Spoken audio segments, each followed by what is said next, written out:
right, good stuff going on there as regards the third installment of the Architect Pro Classics away from football. Like I stated when the show started, I'm all about football development. And to see some guys that come through here, again, these are guys who are very, very particular about African talent. So I'm just going to get straight into the conversation. Of course, seated right beside me, I and this man have been talking on WhatsApp for so long. Finally, good to see his face. Ade Adebisi, who is the head of Africa Talent Locker. A very good evening to you, Ade. How you doing? I'm good, thank you very much. Thanks for having us. Excellent. And Okono Tago, who is the Division of Football CEO. Welcome to the show. Lovely to have you. Thank you for having me. All right. And of course, a man who many of us have followed in his playing days in the Premier League. You're talking Liverpool, Newcastle. You're talking now. First and foremost, this is what he looks like at this point in time. I don't know if you know this gentleman here. Hair has a way of changing. This is what he looks like now.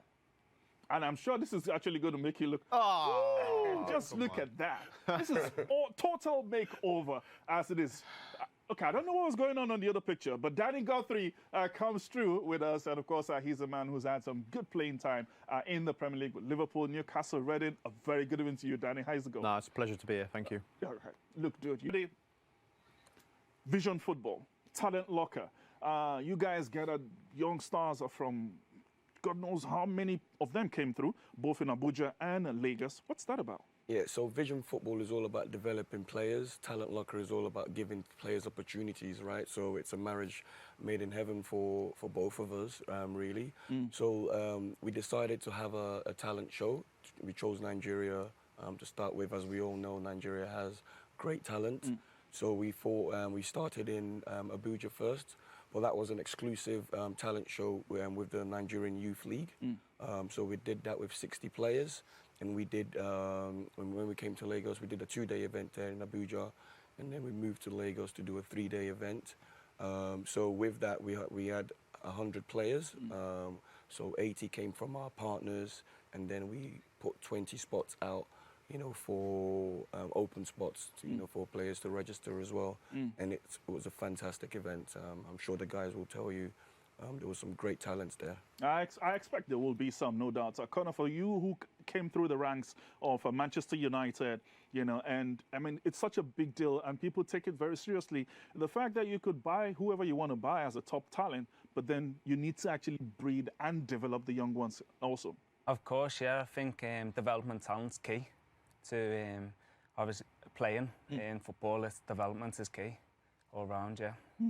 I will agree with you. Danny, for someone who also has gone through the ranks, you understand what this has been. What has been the experience with the talent you have seen so far in both Abuja and Lagos?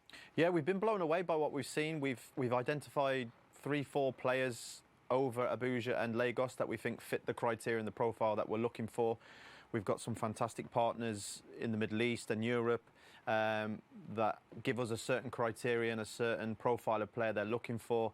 And we think we've found a few that we can supply them with, and then hopefully the success story is we get them an opportunity to go on trial at one of these clubs and, you know, the end goal to become a professional player. Vision Football. Connor, take me through the vision for you guys being in Africa. For us, Vision Football, it's about spotting talents and giving players opportunities, and also with the players, giving them experience when we're coaching them, whether it's giving them tips on how to get better or on the field or off the field, and also for the Nigerian coaches as well, and giving them some advice how to help nurture the players in Nigeria. So this is not just about the young guys, it's also about capacity building for some of our coaches.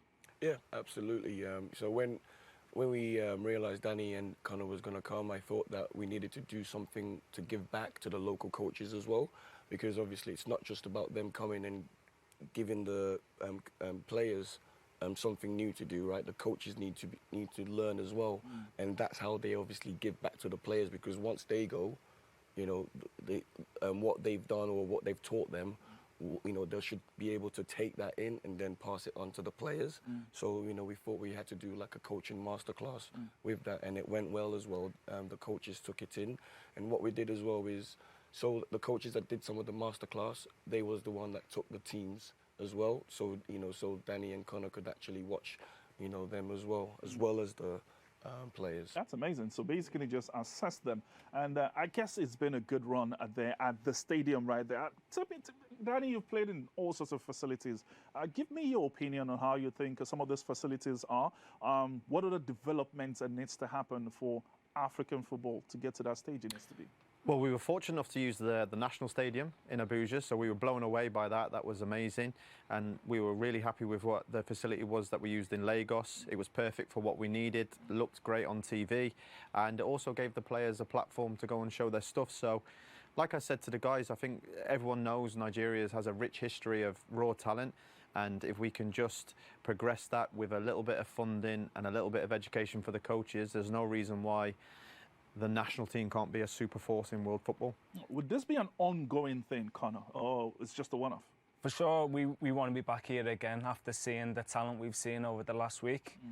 For us, it's about now, after we've finished camp, the players that we've identified, giving them opportunities, and then coming back here again to Nigeria and doing it all again. And we're really excited to do that. When we will do that, we're not too sure, but as soon as possible for us as coaches.